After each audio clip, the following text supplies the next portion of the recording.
Hello, hello, I am the Internet's Eternal Phenomenon, the Mystic Deadman, and today I am bringing you some Yomi action. I'll be taking on Bob199 in one-loss action in the 19XX tournament, the tournament in which the top-tier characters of the game, Zane, Trock, DeGray, and Geiger, have been barred from competition. Again, this is a one-loss match, which means that whoever loses this match will see their tournament dreams come to an end. I opened today with Gwen. She is my main character, the character I feel the most comfortable playing as, especially in a format in which the best characters of the game are not allowed to be used. And more specifically for this matchup, more to anticipate a specific character choice from Bob.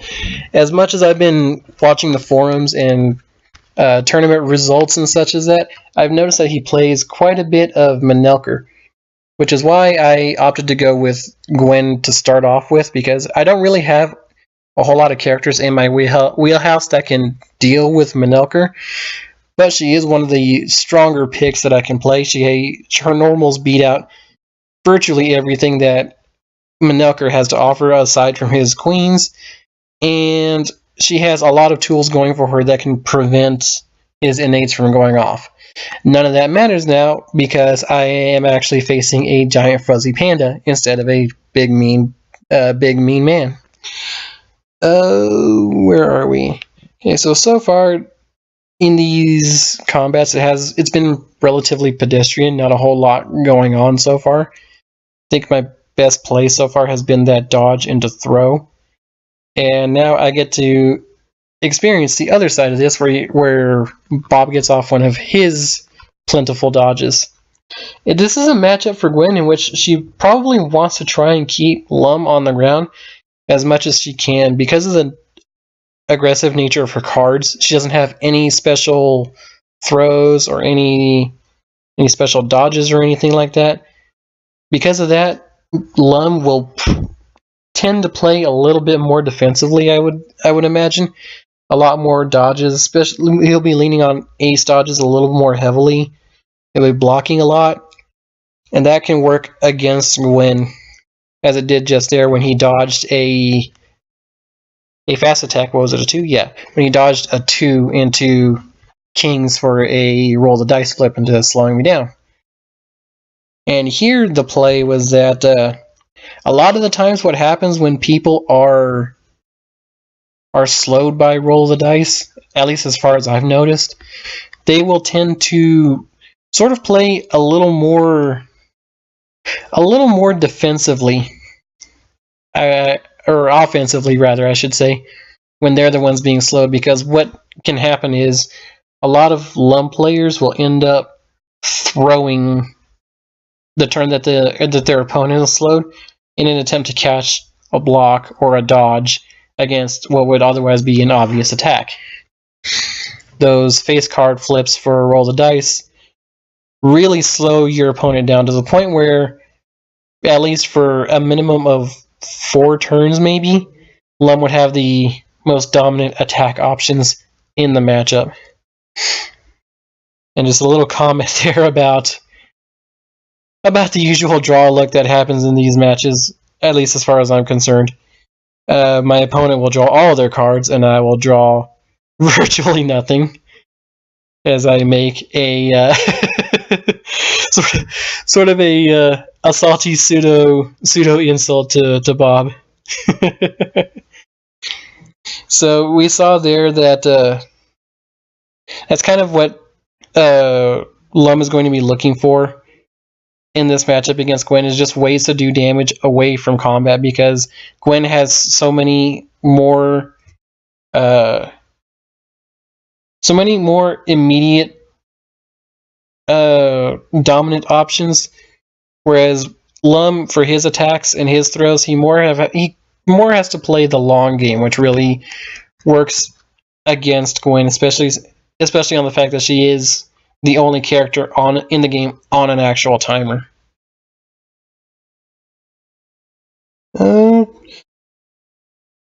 Personally, I'm not sure about playing the 7 there from Bob, because as far as I can tell from looking through the chat right there, I don't know that aces were known. He was probably playing off the idea that I'd drawn a lot of cards so far, so I probably had to have at least one in hand.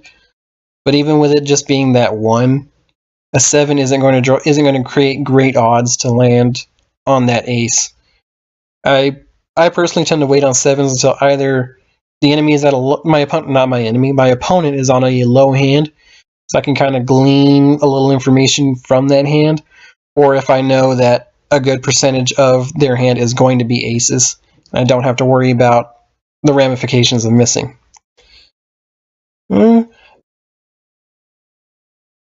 Queen there to beat out the jack.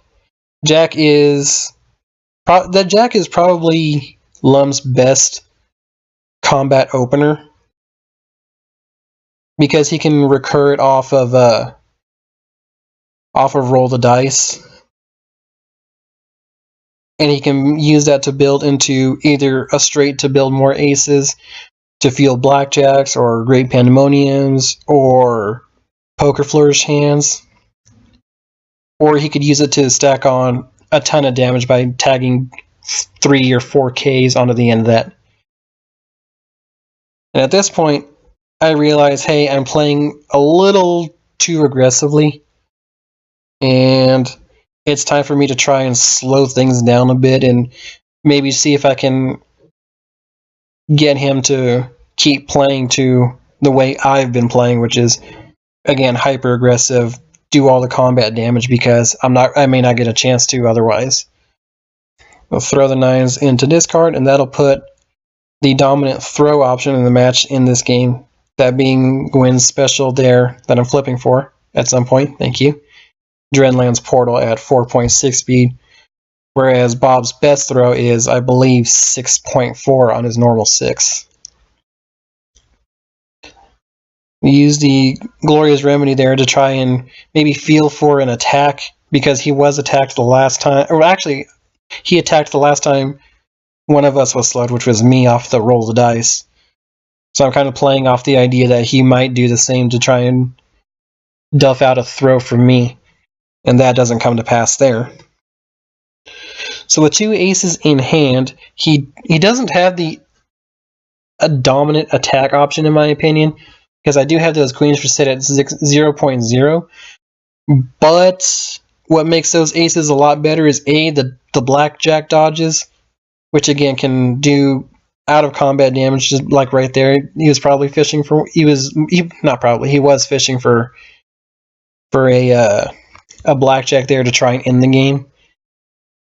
And he can also recur them very easily as part of for feeling those 10s, those poker flourish abilities. He can power up aces for no aces if he doesn't have any others in his discard for 4 of a kind, and that would do all the damage in the world.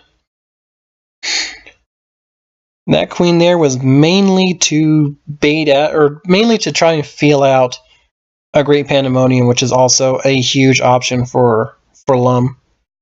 As with all 4 aces used, it does a pretty respectable 45 damage at, I believe it's 0.8 speed, which makes it not quite the best aces in the game. Those obviously belong to Zane or DeGray, but they're pretty well up there, I would think, because they can beat out a lot of options, and any options they don't beat out, Lum wasn't going to beat anyway.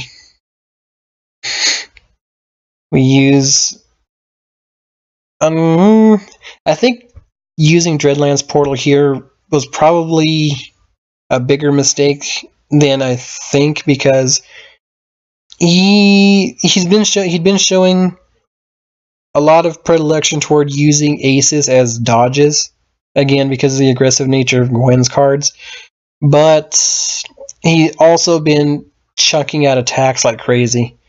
So it was kind of like not quite a 50-50 option there. It was more like a 60-40 dodge to attack. But those weren't odds that I should not have. Those were odds I should not have been playing against. Now Bob finds himself in a pretty comfortable position At this point, all he literally has to do is just lodge his way to victory, because unless something like this happens and I'm able to snap off a huge combo, which I do, I think I get like 33 off of this. So 14, 20, 16, no, it's going to be 36, which is I have a sandwich, which is a little more than I'm sure he was comfortable with taking. Then there's really no way he can lose this match.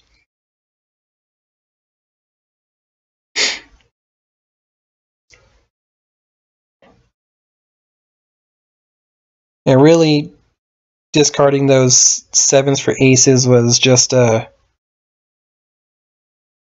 way to get more guaranteed lethal damage in hand. I do have that queen in hand. I do have that king, so off a throw, if I got lucky enough to say that he didn't draw a single joker this match, I could easily kill off a throw and make this one of the closest matches that I've played. That I have played. Then things will. I'll probably feel a little bit better about things. I'm not feeling too particularly bad at this point, but see, there's the throw, and this deep into his deck, 28 cards left unplayed. There's absolutely no way, and you can see it right there. There's absolutely no way this is not a joker. Just play for lethal. Just throw out a goofy combo out there, because there's no real point to this. And that'll give game 1 to Bob, as I will now die from Shadow Plague. And yeah, that really was unlosable. With that joker in hand, there was absolutely no way he could throw this game away. I'm kind of willing to bet that he had that second joker in hand as well. So even if I did manage to make something happen, there was no way I was going to be able to come back on that match. We found ourselves down 1 game to nothing. But we're certainly not out of this, as 19XX is a best of 7 format, which means it takes 4 games to win that match.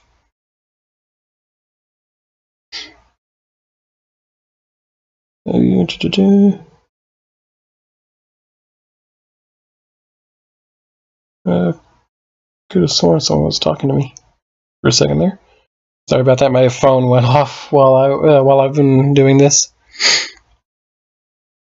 So anyway, we do have a couple of young spectators in the match that that clearly have not seen or heard of my reputation in tournament matches. So I was challenged to come up with a more exciting match than ever. And so I did. Who doesn't love a good mirror match, really?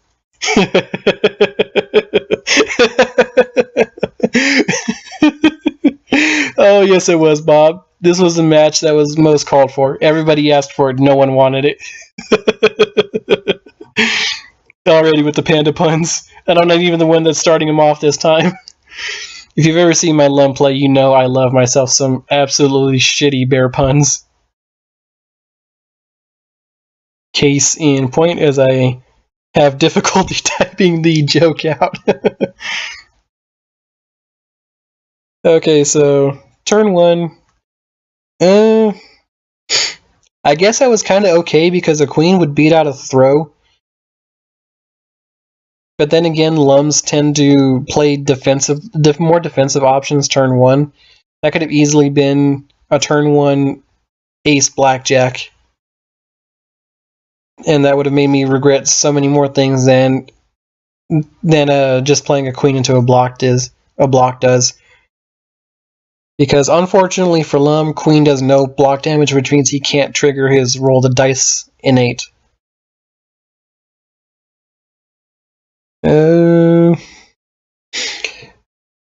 Looking at the hand now, as opposed to when I was playing this match, kind of gives me a little bit more clarity into things that could have been going on.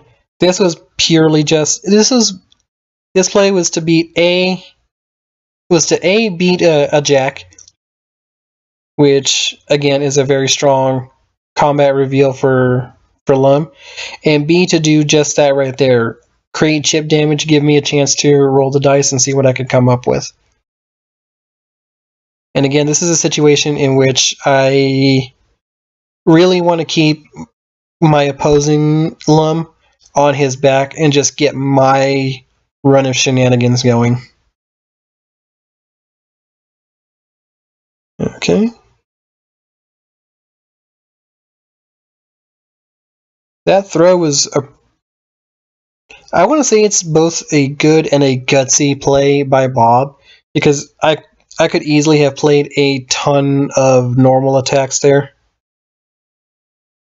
I had a 4 in hand, I had an 8 in hand, I could have gone for a mix-up. I could have played Jack to try and either build up for damage or get another roll the dice option going. Like right here. The cheeky back-to-back throws ends up eating 12, gives me a 1-point deficit, and now he is slowed. So again, my usual draw luck coming into play here. Normally in situations in which I would most definitely want to draw any of the 4 through 10 cards so I can recur whatever face cards I have on the field, I end up drawing a duplicate of the face cards that are on the field, so I lose everything. Yeah, 7 poke. That 7 was only to beat out throws. That 7 was, there was no way that 7 was going to beat anything I attacked with. The 11 is to 7s. That's not a wrong statement on my part there. Okay. I think that's kind of something I have to kind of key in on when it comes to someone who's playing more like Bob. Is like, again, Lum likes to be aggressive because he has cards in which he can do so. He's got his queens, which are 0.4 speed, his aces, which are 0.8, his jacks, 1 point. I believe his jacks are 1.2.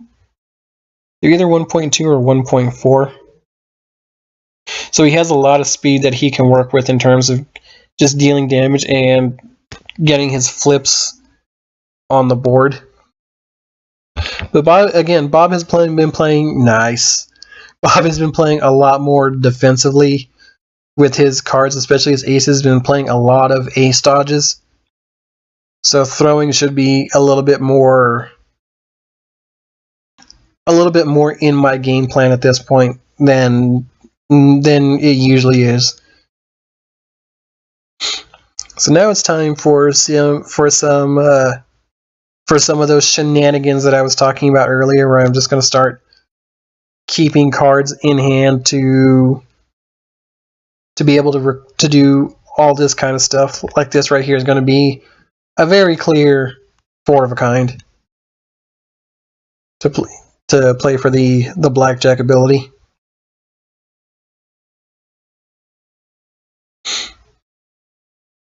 And then there's my draw luck again.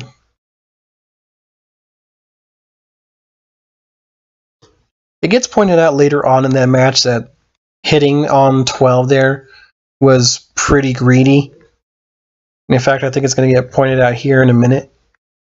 And I kind of explain it. Yeah, here it is. I kind of explain a little later on that I'm not particularly sure that calling a hit on a 12 is greedy, because there are a ton of cards in the deck, especially even at this point of the game where I've spent quite a few normals. There are plenty in the deck in which I probably could have flipped that could have kept me from busting. A 9 would have been ideal because I would get all those cards in my hand and Bob would end up eating 21 damage. But even if I had flipped, like, say, a 5 or a 6 or something like that, another card of that nature, I would have easily just, okay, good enough for me. taken the damage and walked away. And I believe that right there makes me 2 for 2 on gold bursts to this point of the match. And this is a situation where, unlike the last time he played the jackpot, I think this is a better chance to use it, because just under 50% of my hand is aces, so it's nearly a coin flip as to whether or not he finds something of value that he can glean information off of, or he finds something that he can do 7 damage to me and bring our life totals a little closer. Kind of weighing out my options here in my hand, because I don't have a whole lot going for me right now. That king is really my best option, and it works out quite well because Bob goes with the 7 poke, most likely trying to fish out a throw attempt on my part. And once again, we get no recursions, and instead end up slowing our opponent down quite a bit. Let's see, 33 cards versus 40. At this point, I'm not sure I would use that 7 that's glowing there in my hand for the jackpot, even outside of a tournament match, because again, I'm not entirely sure that I'm going to get anything particularly useful out of that. I might reveal 1 card out of his hand, but 1 card is, at this point, is only 10% of the information I'm going to be able to get. It doesn't, even if it's a joker or a queen or something like that, it's not going to particularly help me in avoiding potential setups to use those cards.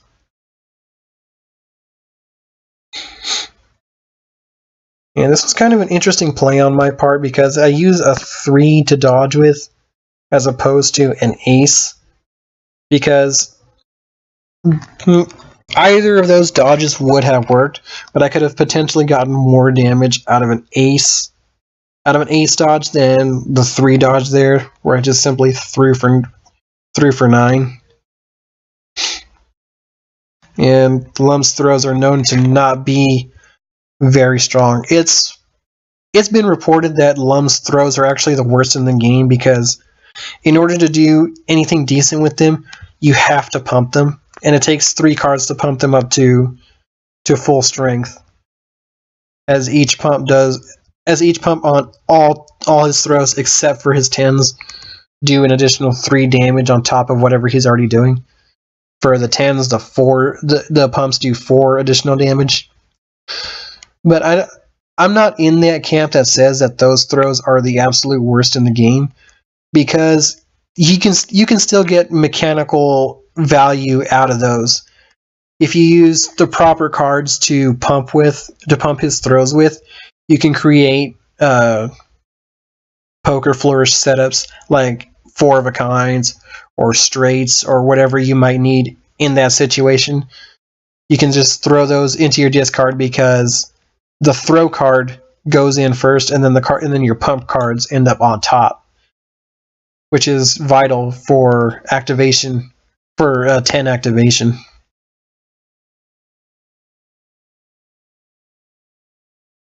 I think at this point, the only reason I'm holding on to all those aces is because I'm just looking for another 10 to use. This is kind of a problem with me, is I wouldn't say I tend to do it like too much, but there have been plenty of times where I hang on to cards for too long, hoping to get one particular play when I should just be playing around the situation that I'm in right now.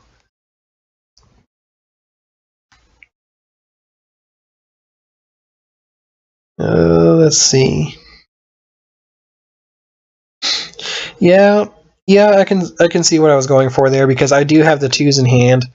If this hits, I get those aces back and do 21 damage. If they don't, I still get my roll the dice activation. I can still recur them like I'm about to do here. And I only go for 1 here, again, just trying to look for a 10. And really, if I was going to be doing that, I should have thrown all 3 2s into the discard. and waiting on that 10 because I can use a full house to deal 7 damage, and that brings Bob within a 1 combat lethal. The 6 there. The only reason I think I would go for a 6 there is if I'm trying to beat out a block. But the only card I have in my hand that can combo off of that is a 7. And I think on the next turn it turns out that even on normal draw I would have gotten nothing to use in a combo anyway. So really, if I wanted to do that, if I wanted to just beat out, if I just wanted to do damage, I probably should have just played Great Pandemonium again. Trying to hedge whether or not I'm going to hit a queen against that. You might have been able to see there, there was only 1 jack and 1 queen in hand. This is really what I should have been going for in that last turn. And an absolutely disgusting blackjack, in which the only way that would not have worked out for me is if I somehow mysteriously drew a 3rd joker from my deck. If hitting on 12 was greedy, hitting on 11 is super greedy, but also super safe in this situation, because there's no way I can lose that. There's no way I can lose on that blackjack. A couple of quick discard checks to see what his options might be. Ooh, that was the absolute cheekiest extra juice throw. Cheeky as all hell. And instead of doing damage, for whatever reason, I opt just to go for the roll the dice and recur the jack. Okay. So this 7 was most likely just to try and glean information on his hand. I know he has a jack in hand. He's most likely got another queen in hand. And now that he knows that I know that he has that jack, throws become a little stronger because I might want to dodge or I might want to block that incoming jack. Yeah, just like that. One of the things I've tended to find as anyone who can peek at a hand, such as a grave or a Persephone or a Manelker, is that once any sort of information about a hand is publicized, especially with the players like me who are not exactly at the top tier of the game, but do have some skill to us, defensive maneuvers become a lot stronger to us once that 1 or 2 or even the whole hand is known, because now we have to play against, oh god, what does my opponent have that can beat what I've got? Let's just assume they've got at least one of everything and go for the safe option, and oftentimes that safe option ends up getting us chucked. A little bit of thank you, Arthur. A little bit of lampshading on my draw luck as usual. In my usual draw luck. I do like that joker from Bob. It spaces me out, buys him another turn, and lets him recur aces, which if he has a 10 in hand, he can cycle them for a poker flourish. He will go for 2s, though. Actually, no, this is right, because I think he had 3 aces in his discard. 1, 2, 3, yeah, 3 aces in his discard, so now he's going to go for the poker flourish.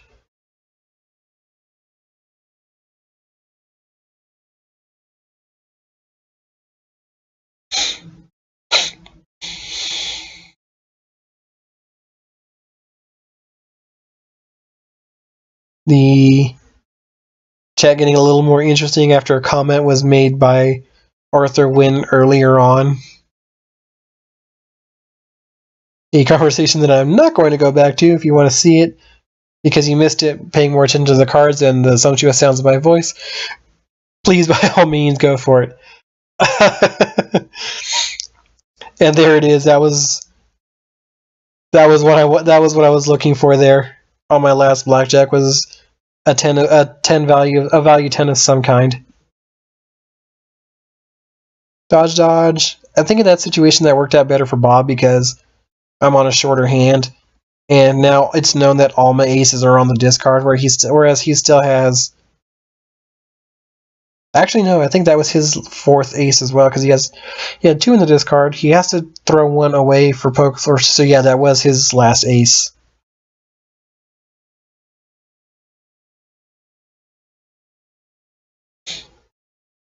A little bit of dissection there on the first blackjack that I played, the one in which I hit on 12 and ended up busting. And I can see the point that was made there. You know, maybe take the safer option in the damage because at this point, if the combats played out the exact same way that they have so far, that 12 would have ended up being a win at this point. But again, I felt like I had enough options in hand that I could have tried to squeeze for a little bit more damage. Nice throw there by Bob. I could have squeezed out for I could have held out. I felt like I could have safely held out for a little more damage. Not necessarily the 9 that I wanted to get not necessarily the 9 that I would have needed for a 21 and to put those cards in my hand, but at least something a little bit more to make a little bit more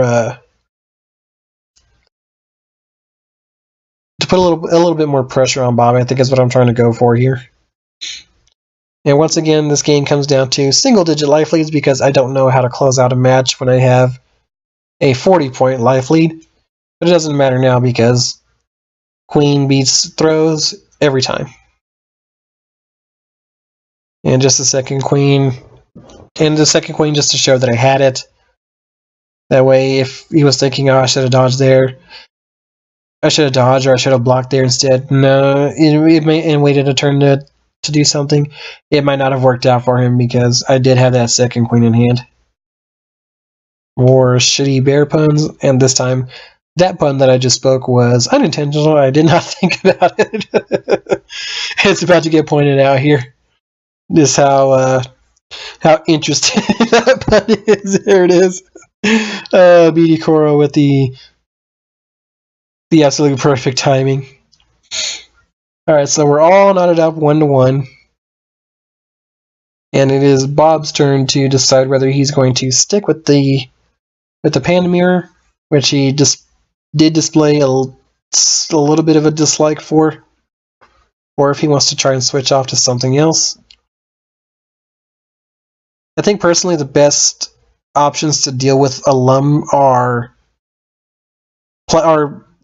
enemies that want to play a little bit more defensively than not. So, say an Argagar or a Gloria, maybe even a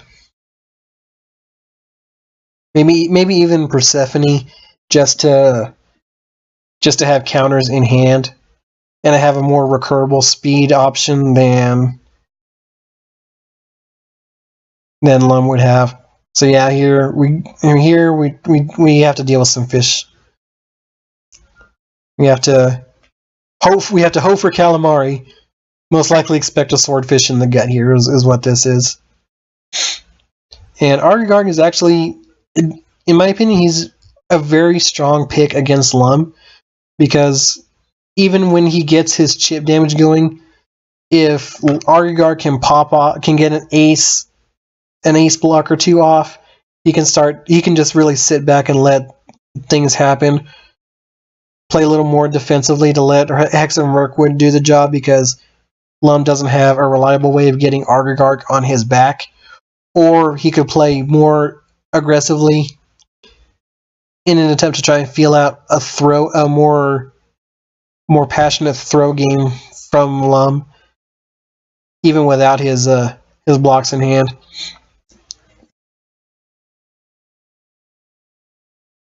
I'm kind of questioning a 7 block there from Bob. I guess if he had some 2s or 3s in his hand, he might not want to let that go. But if he had like an 8 or a 9 in hand, I feel like I probably would have gone for that as a defensive option more than the 7. That way I can keep Crash and Flow in hand. That way I would keep Crash and Flow in hand, which would help me immensely. Oh no, wait, I think I'm thinking of the wrong card. I think 7s might actually be Protective Ward. Which, if that's the case, Crash and Flow is the counter option, which puts the counter card back at the bottom of his opponent's deck. Yeah, I think 10s are Crash and Flow and 7s are Protective Ward. So actually, the 7 block there came out as a better option than I initially thought. And that was actually a good place to ouch. That was actually a good place to throw that 7 block out there because there was a good chance that I was going to play an attack in an attempt to cash in on chip damage or to try and beat out a throw attempt from Argagard. So Bob's successfully able to get an ace block activated, and the advantage. This is part of where that advantage, in my opinion, for Argagard comes into play because now he can play a little bit more either offensively or defensively, depending on his preference. Because as long as that bubble shield is active, if I don't land these right here, these blackjacks, I'm not going to be dealing him any damage anytime soon. Even if I were to beat out an attack or a throw with an attack of my own, he's not going to be eating any damage from it.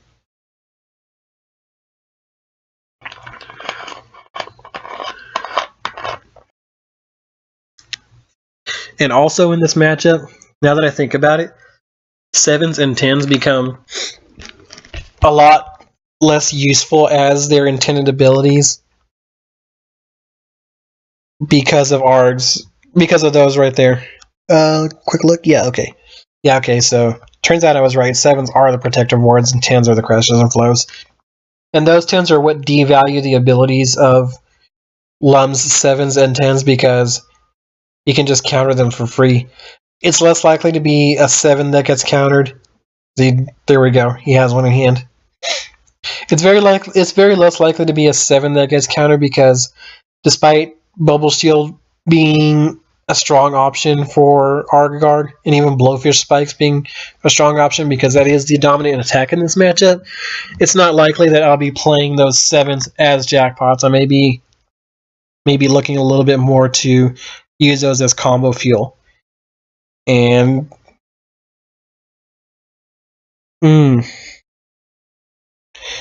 this is where I start to kind of shoot myself in the foot a little bit because I know what I have to do as Argagard or as Lum versus Argagard.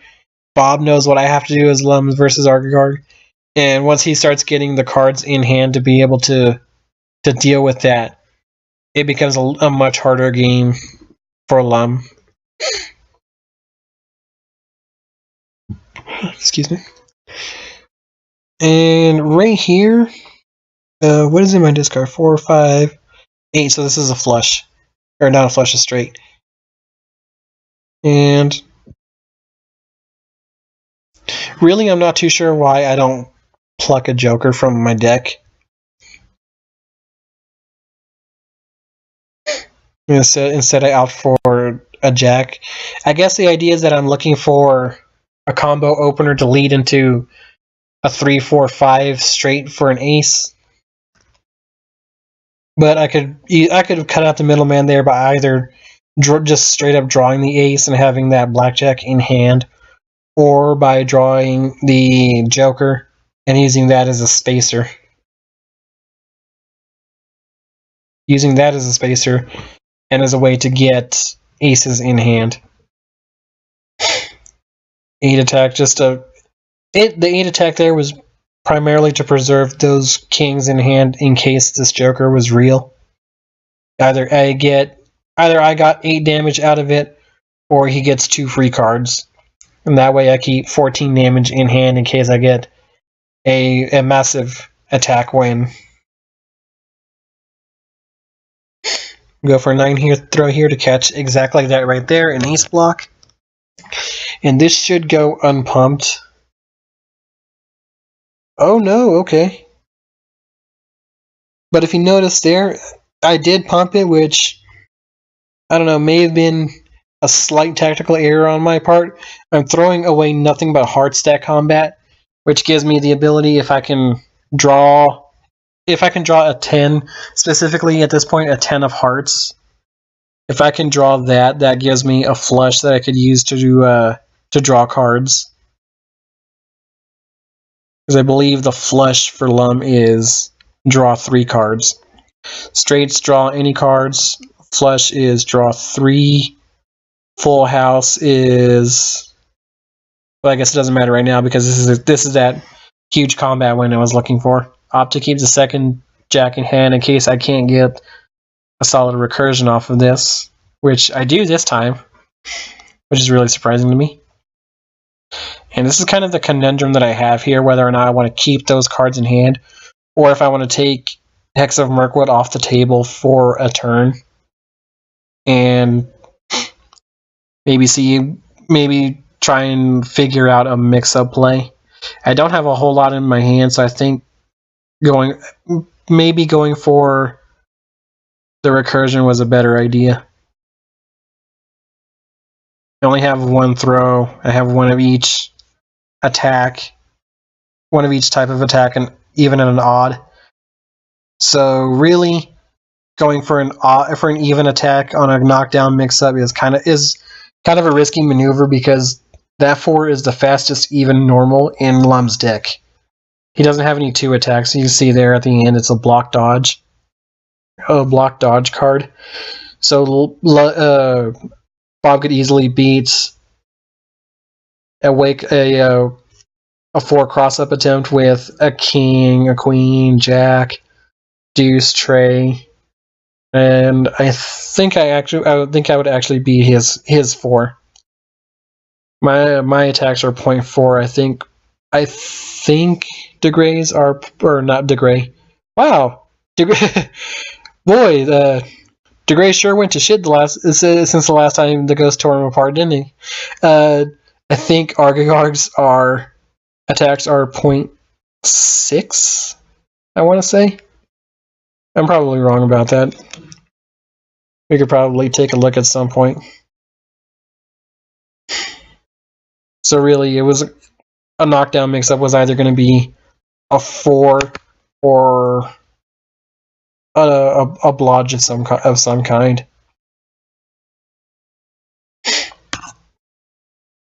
So now that we have that Mystical 10 in hand, we can see that pretty much all plays for Poker Flourish right now are off the table because I took entirely too long to find that 10. Again, I think in that straight I should have just straight up picked up the Joker just to be able to have a way to get Argigarg's big damages off the table. I'll throw out a jack to try and beat out. That was mainly to beat out a face card because he hadn't played a whole lot to that point. I don't think he's played like 3 or 4 of them this whole game so far. So we're kind of getting into that stretch where he would start playing them a little more to hedge against any other throw attempts I might make. As you can see there, I drew my fastest throw right there. And I think I'd only used 2 at that point. So that makes number 3. Excuse me. 6 attack was an interesting beast on his part. I think that tells me that he didn't feel comfortable playing those right there, those kings, or that jack. Knowing that I still have jacks in hand, he probably gleaned that I have at least 1 queen at this point. And here we're going to play for the scummiest move in the game, which is blackjack for a straight-up non-combat victory. But I very, very rarely have regrets. Oh boy. Oh boy, that's where I realized the folly of my error and kind of realized I shit the bed a little bit. I should have spent those 4s for the power up for that third ace and then gone from there. I think I got a little too click happy seeing 2 aces in my hand and the 10 in my hand, not realizing that there's not extra aces on top. And this was actually a really good idea by Bob to play those aces, because those are the dominant attacks in this matchup, and that would have put me, Blowfish Spikes do 16, I believe, so that would have put me at 6 life, 4 at the start of the next turn, which would put a lot more pressure on me to try and make something happen than I was under at the time of this turn.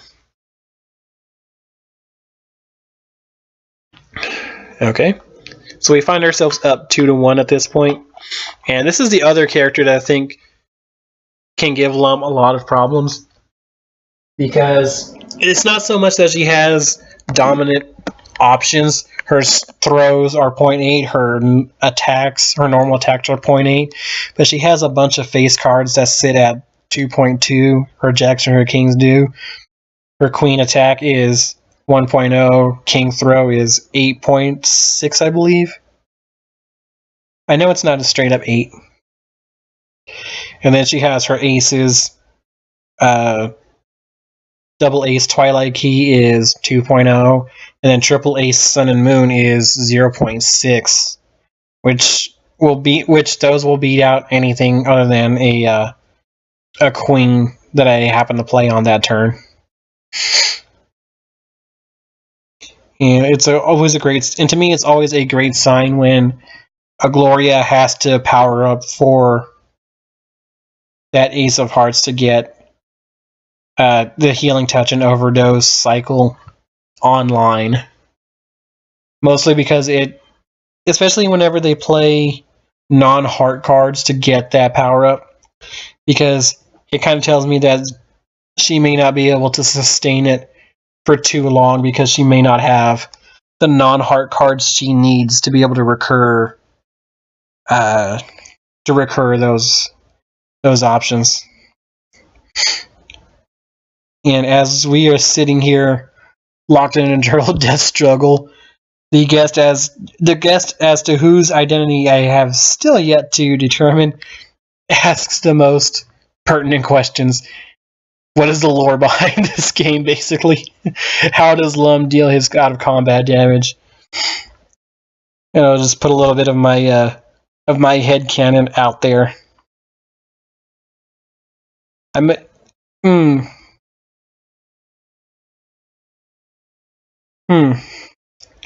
So, Blackjack has to be Lum just chucking edge-sharpened cards at his opponent, letting those cut them to ribbons.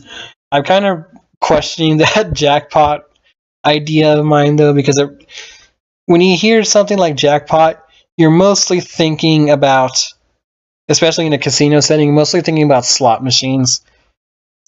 And that idea kind of came to me when I was typing that out.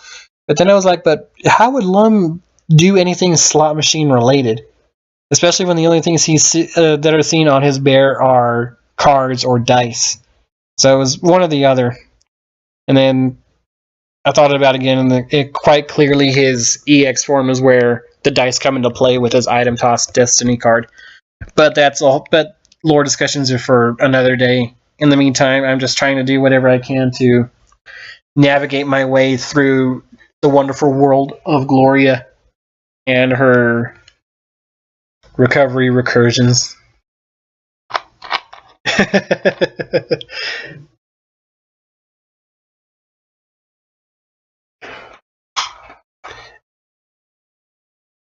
I do like that dodge there, but I'm probably okay. It only took me 3 games. It took me 3 games to get a blackjack. I'm gonna call that a blackjack because it was 2 cards for a 21. and I even pointed out that it took me entirely too long to get something like that, despite the fact that I got a 19 in the previous game, which is still a really good game of blackjack. Bob able to get his healing spheres up, which, again, that kind of tells me that he doesn't quite have the full recursion ability available to him, especially since he picks up that 8 of hearts as opposed to the ace of hearts, which is actually probably still in his hand at this point, because I don't remember seeing him spend it on an overdose.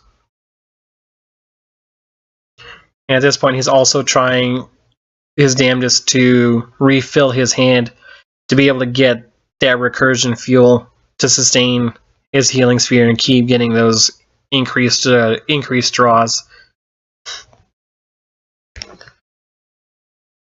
That queen there was exclusively to poke out offensive options there,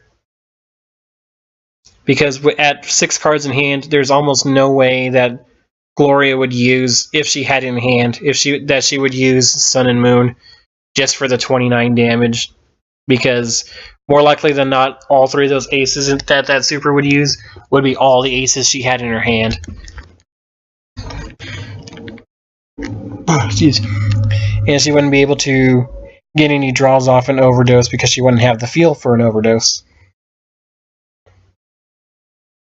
Okay, block. That works out for me because that keeps an ace in hand for her. For Gloria. Him is Bob. That keeps that ace in hand and lets me get up for free. And this is kind of the mix-up that he's going to be playing. I think that's the thought that goes through my head is, okay, so the mix-up is either going to be fast attack or maybe throw to try and fish out that last ace dodge I have in my hand. And at that point, I'm just rechecking what each hand type in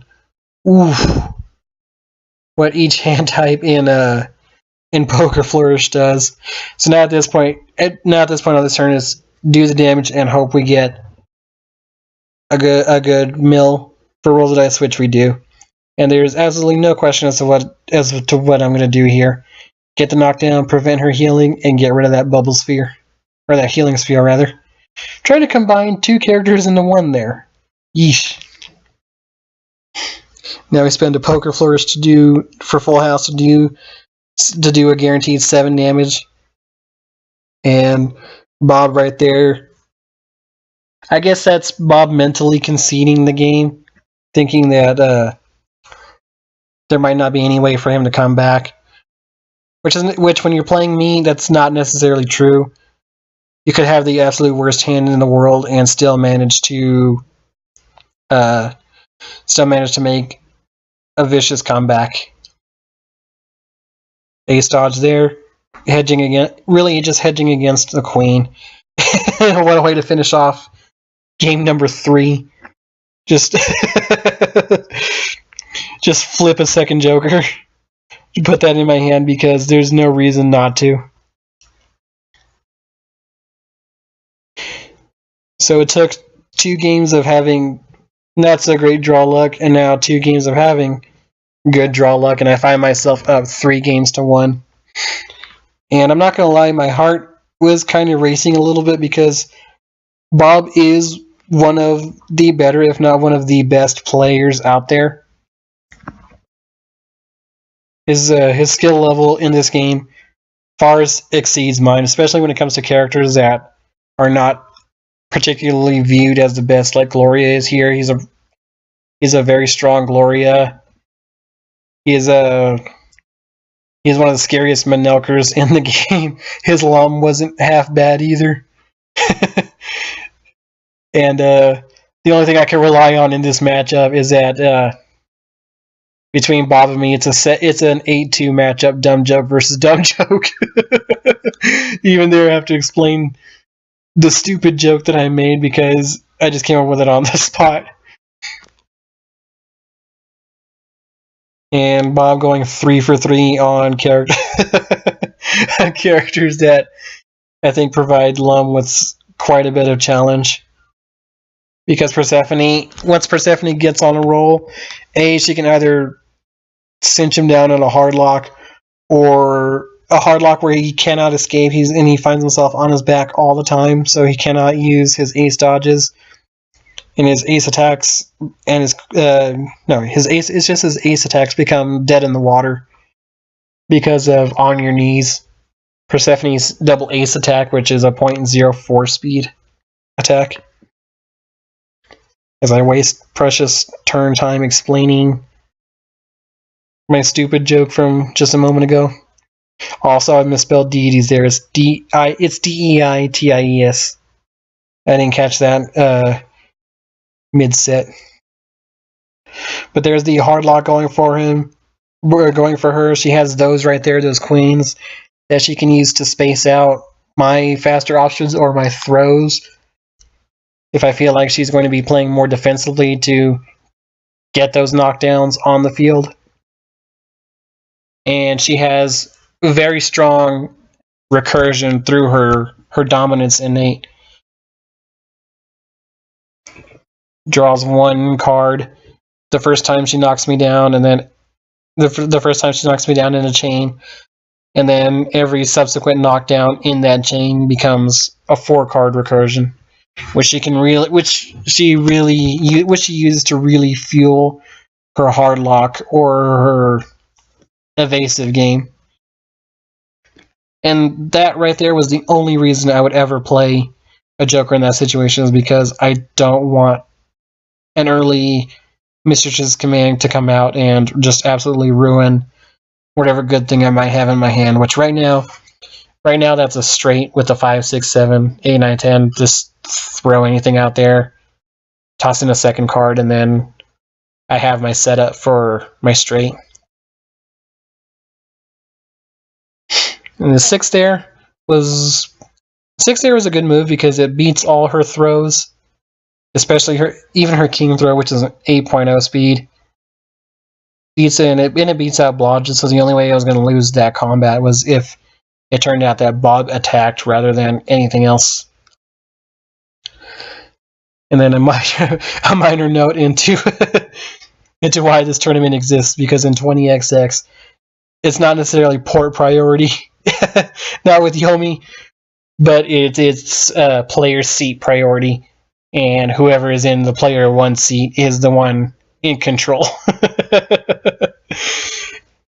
At this point, I am forced to relinquish my hand for a turn, as he's able to connect with a Mistress's Command off that dodge.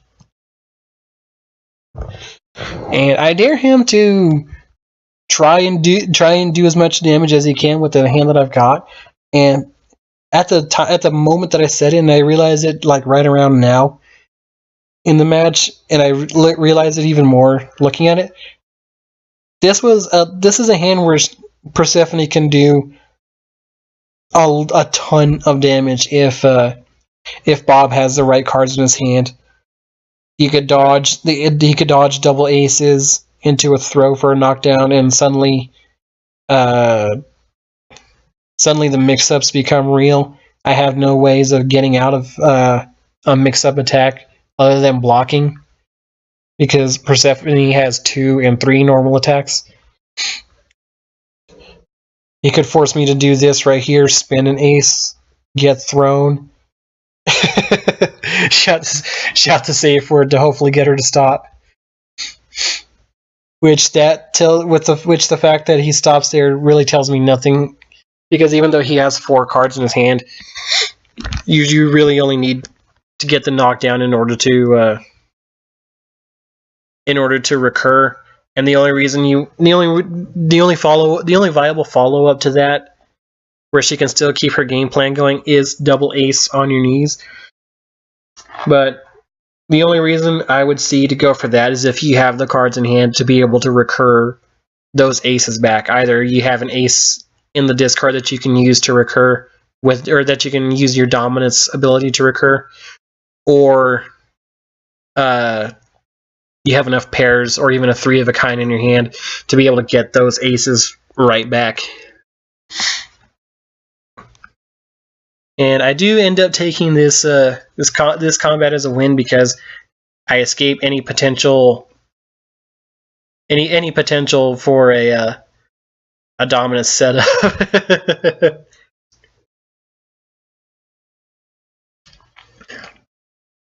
I'm a little aggressive on the high five call out there from Bob, because if you look closely, those heels are no joke on Persephone. There are stiletto shoes out there, and then there are those things which might as well just be a knife. So when she kicks you that low, she might as well just lodge that thing into your shin and just concede the shoe. 3 there to poke out a throw attempt on my part, because again, people tend to play slow down turns a little more defensively, and he's trying to cash in on me, trying to cash in on that. Not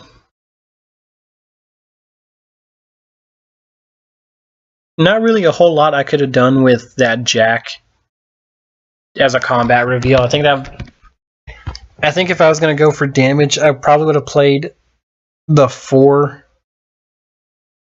Either the 4 or the 5 to open. Lead into the jack and then lead into an 8 to maximize the damage. But then again, that would end up leaving with 2 8s for power up, as opposed to 3, where I can get 2 aces out of it and only get 1 ace with a pair.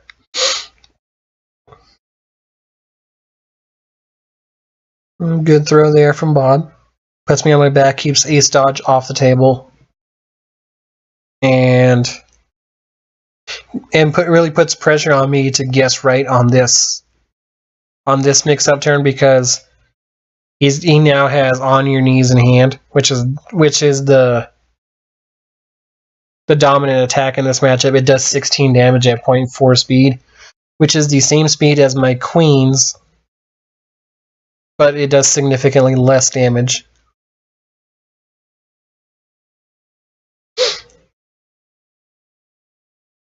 Oh, right, the typo from before. A smarter man would have let that go. A smarter man would have also powered those aces to get... would have also powered those deuces and aces to get the black aces in hand to keep to try and activate Poker Flourish.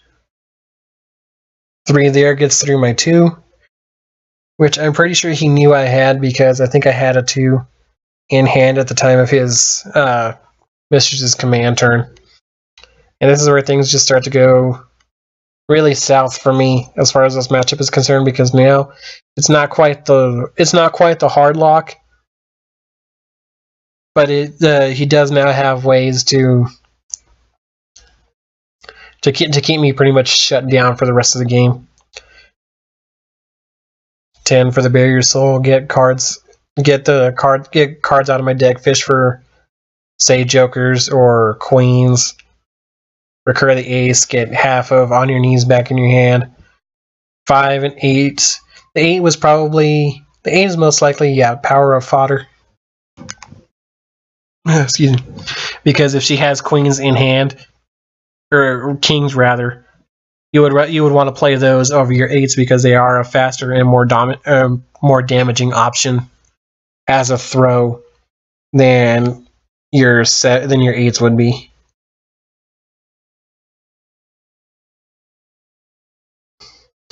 And I end up not being too overly concerned about that Barrier Soul. He does get some good cards out of it. He finds a dodge, he finds a jack, he finds a jackpot. But in my mind, I think I have enough in hand that I might be able to find my way out of the situation that I currently find myself in, despite knowing that on your knees is on the table and I don't have a way to get out of it, unless I correctly assume that, okay, he's just going to play it raw here, got to block.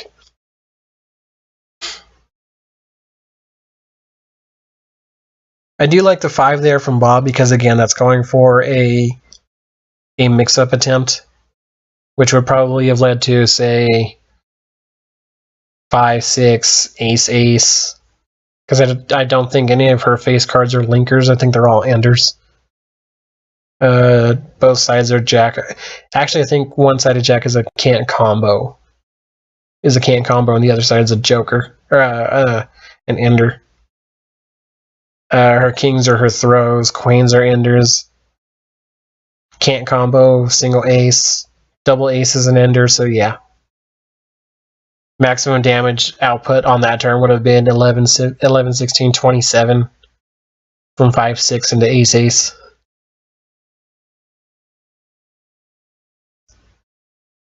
Block dodge, that's fine. Keeps me alive for an extra turn because I don't end up attacking into it. Especially not when my only viable attack options are either Great Pandemonium and the double aces or those 4s. Because let's face it, the 5s and the 8 in my hand are basically dead in the water. Bob has much better options in his hand that can beat those, such as that right there, which would have beaten everything offensively that I could have played there.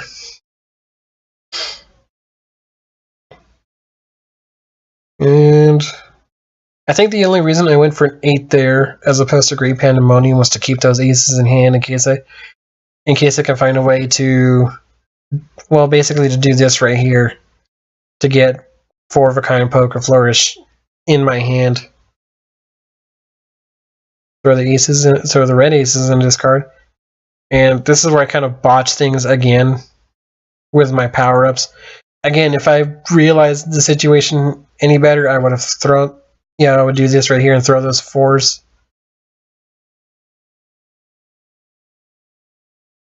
Yeah, throw the 4s into discard and draw from the deck to get that last ace into my hand. And then try and just speed it out to get that 4 of a kind. But then here, a moment of clarity comes to me. And instead of going for the 4 of a kind poker flourish, I opt to do this right here instead. We'll go for a full house instead. Just go ahead and get the guaranteed damage. Get the guaranteed damage done. And then that brings her within. Well, actually, she'd been within lethal range for that entire turn because lethal off of 1 attack is 45 with 4 aces. It's not lethal for me at this time because I only have the 3, but yeah, but long-term goals and all that. All right, so we spend a throw to beat out what was almost a certain throw on his part, and because I know I don't have any more reasonably fast throws, I block and end up eating a lethal throw to give Bob game 4 or 5, game 5 of this matchup, I should say. And it comes into question as to why I chose to make a play the turn or 2 earlier, which I think was to which I think the question was why I threw with the 6 instead of a. Oh no, it's that right there. It's that play right there. Why I went ahead with the paying 10 life to keep to be able to play out the poker flourish. And that's exactly, and explain why I did that right here. Because at that point in the game, it was known that I had 3 aces in hand.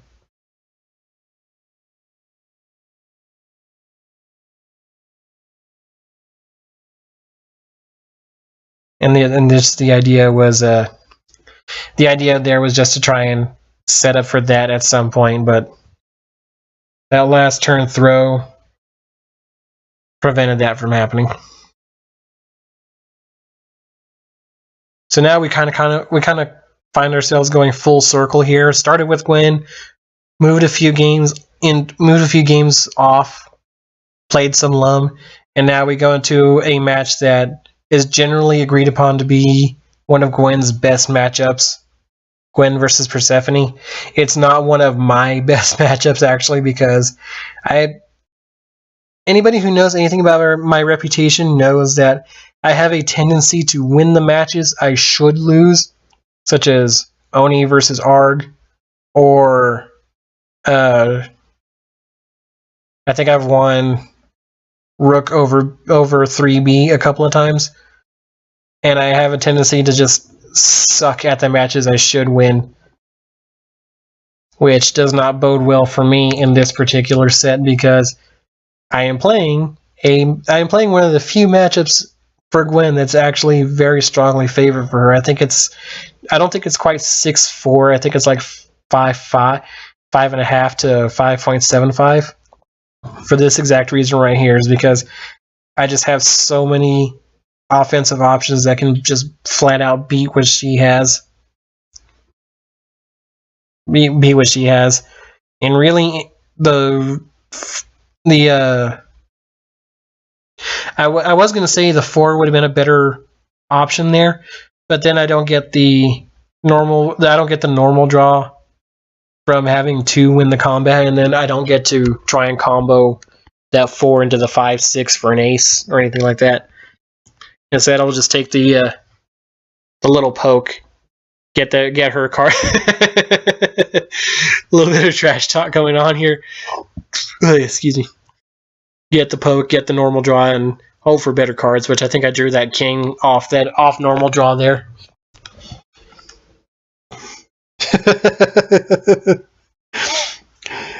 Everyone taking the opportunity to have a little fun at Gwen's expense here.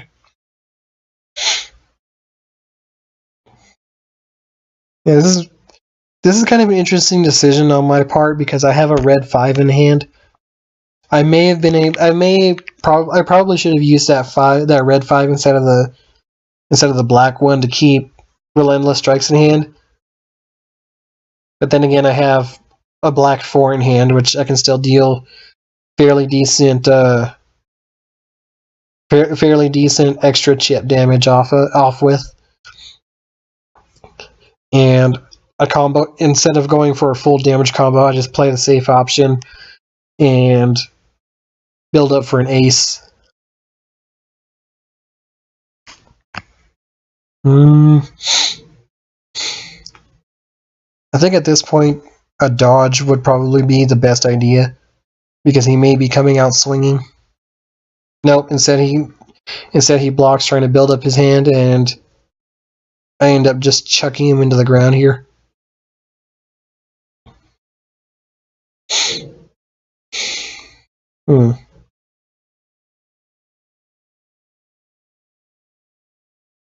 And I'm not exactly sure why I didn't just go for the damages. Because Gwen's knockdown game is not particularly great. I kind of have to basically hope for that right there where I could play a normal attack and just try to mix up Persephone to get things going. And it works out here because I think I end up, if I remember correctly, which looking at it is the optimal play, I just combo straight from 2 to 5 and then finish with the aces, which does not insignificant damage to Persephone and basically lets me get those aces back for free.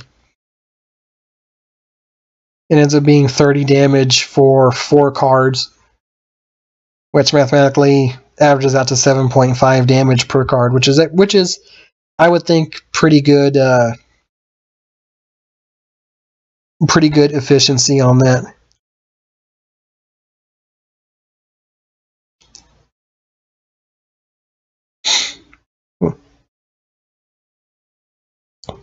I'm not sure what I was going for with that jack. I might have been expecting a throw, but I'm not sure why Bob would go for a throw there when I've got a ton of cards in hand. I probably should have just blocked to try and get Just try and get a draw off of that. Build up a few more faster options than what I've got in my hand right now. Because the aces at 1.2 are a pretty good option, but are pretty good options speed wise. But off a combat reveal, I basically get no value off of those because they're an ender. They're enders that can only do up to 16 damage with 2 cards. I think we're playing the attack side of that 3. Yeah, we are. And a smart decision there from Bob to backdash and punish me and try to hopefully get the cycle of dominance going.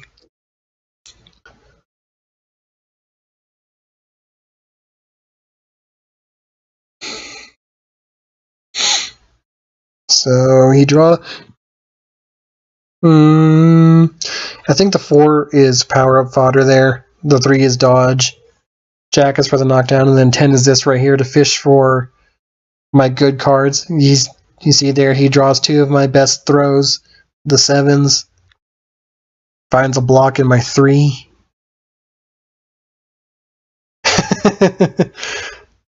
And I kind of played off as if I don't really care about those, but those 7s are super valuable in this matchup because because my 7 throws beat 80%, I think it is.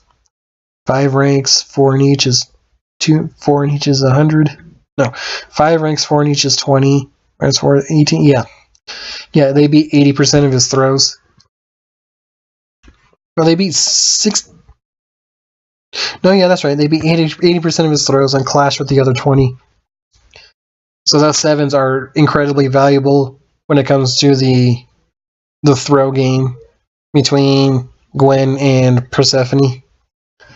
Nice little ABBA reference because I am original and I'm constantly coming up with new material that you have never heard before.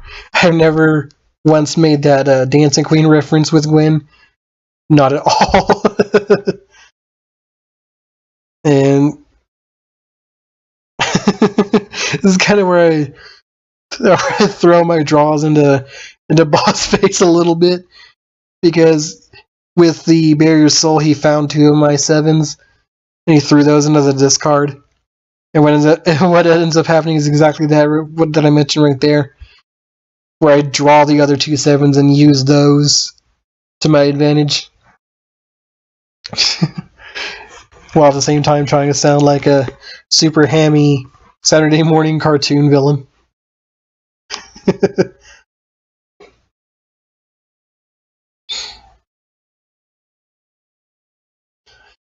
I think right there you saw me lift the Jack for a second. I think what I was thinking about was Relentless Strikes. Because I can't see a situation in my hand right now where I would actually be looking at Jack at that Jack as a combo opener. Yeah. Really when I played that dodge, I was expecting the other side of those aces, the 0.4. Without a queen in hand, the only way I would have been able to deal with that was either 10 block to get some life back, or do that right there, dodge into a slowdown.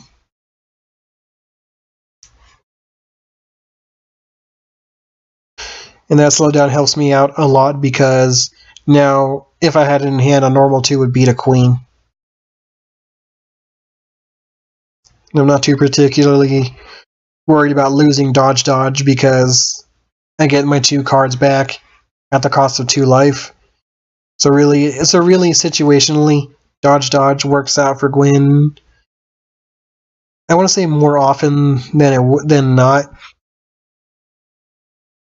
And it leads me to situations like this right there, where if I get a good draw off of that, I can just throw an attack out there, hope that it connects, and if not, I've got a safety net behind me with that Joker.